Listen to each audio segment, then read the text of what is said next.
होली की आत्मा।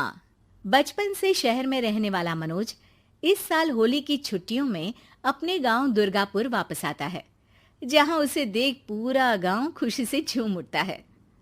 जब गया था तब इतना सा था और अब देखो कितना बड़ा हो गया है। हाँ सरपंच जी, जब मैं गया था तब आप भी बहुत जवान थे और अब देखो कितने बूढ़े हो गए हैं आप।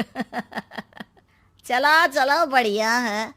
बच्चा घर वापस आ गया। इसी खुशी में आज रात पार्टी होगी। क्या बात है, गांव में भी पार्टियां होने लगी। वैसे अगर पार्टी की बात है तो आज क्यों सीधा होली पार्टी करते हैं। होली पार्टी की बात सुन चहल पहल में अचानक सन्नाटा छा जाता है, जिसे देख मनोज को कुछ अजीब लगता है, लेकिन तभी सरपंच बात पलट देता है। अब बहुत देर हो गई, चलो सब अपने घर चलो, पार्टी के बारे में कल सोचेंगे। मनोज भी मम्मी पापा के साथ घर आ जाता है, पर होली पार्टी और उस पर पूरे गांव की खामोशी वाली बात अभी तक उसके जहन से निकलती नहीं। पापा, होली पार्टी की बात पर सब चुप क्यों हो गए थे? अरे होगी उनकी कोई अपनी बात। मुझे गांव की पंचायती थोड़ी पता है। थक गया हूँ, चलो सो जाते हैं, कल बात करते हैं। पापा की बात मानते हुए मनोज भी सोने चला जाता है। आज तो छुपा लिया, लेकिन हफ्ते बाद जब होली का दिन आएगा तब इसे कैसे रोकोगे? अगली सुबह सूरज के साथ ही मनोज भी गांव घूमने निकल जाता है, जिस पर रास्ते में उसे अपनी ही उम्र के कुछ लड़के भी मिलते हैं, जिनसे दोस्ती कर अब वो उनके साथ घूमने लगता है।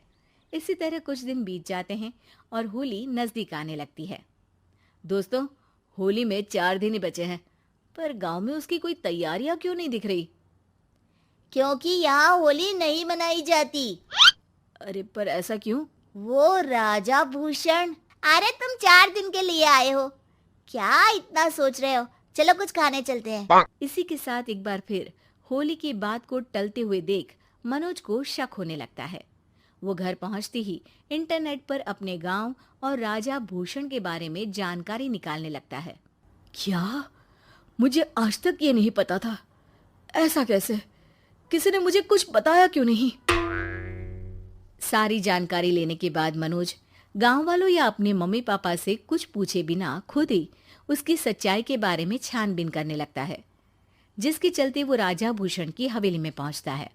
वाह, क्या हवेली है यार। पर क्या यहाँ सच में कोई भूत है? हेलो भूत जी, कोई है क्या? हम इस साल गांव में होली सेलिब्रेट कर रहे हैं, क्या आप उस पर थोड़ा इंटरव्यू देंगे?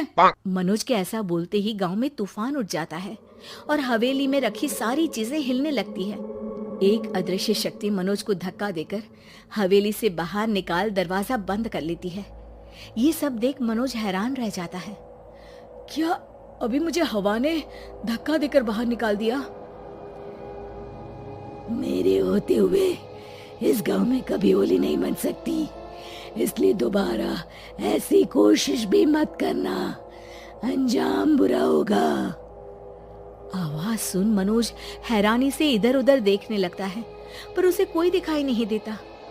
वो गांव वापस आ जाता है, जहां तूफान की वजह से सब कुछ तहस महस हो चुका होता है।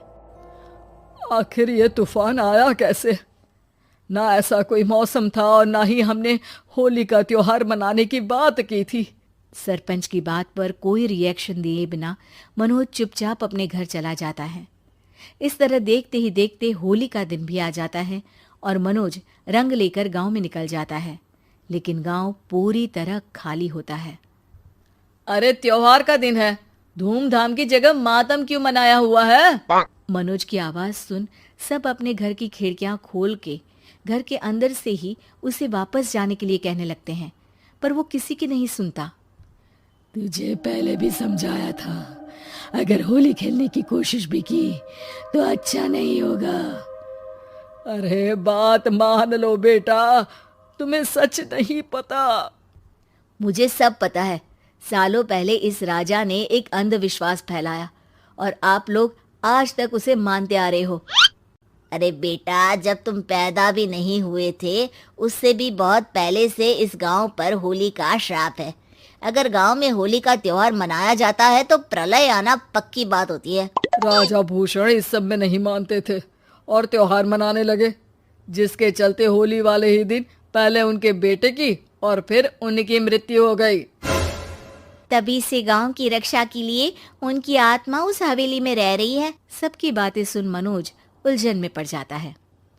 सोचना भी मत मनोज, अगर तुमने इस परंपरा को तोड़ने की कोशिश भी की तो उसका परिणाम इस गांव और गांव के लोगों के लिए अच्छा नहीं होगा। मुझे भी यकीन नहीं हो रहा कि आप लोग एक बेतुकी बात को मानकर सालों से रंगों के त्योहार को मातम की तरह मनाते आ रहे हो। मनोज किसी की कोई बात ना मानते हुए पूरे गांव में रंग बिखेर देता है, जिसके तुरंत बाद वहां तूफान के साथ बिजलियां गरजने लगती है। अचानक मौसम में ऐसा बदलाव देख जहां मनोज कंफ्यूजन में आ जाता है, वहीं गांव वाले डर से सहम जाते हैं।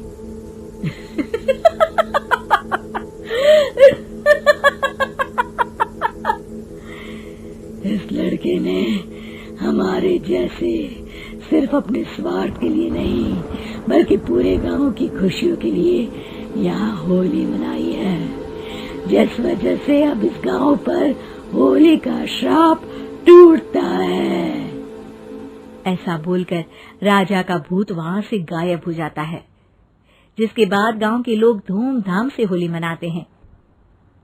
खुशियों के रंग गांव में बिखरे ही होते हैं कि अगली सुबह अचानक मनोज कहीं गायब हो जाता है और एक बार फिर गांव में होली का नया राज शुरू हो जाता है।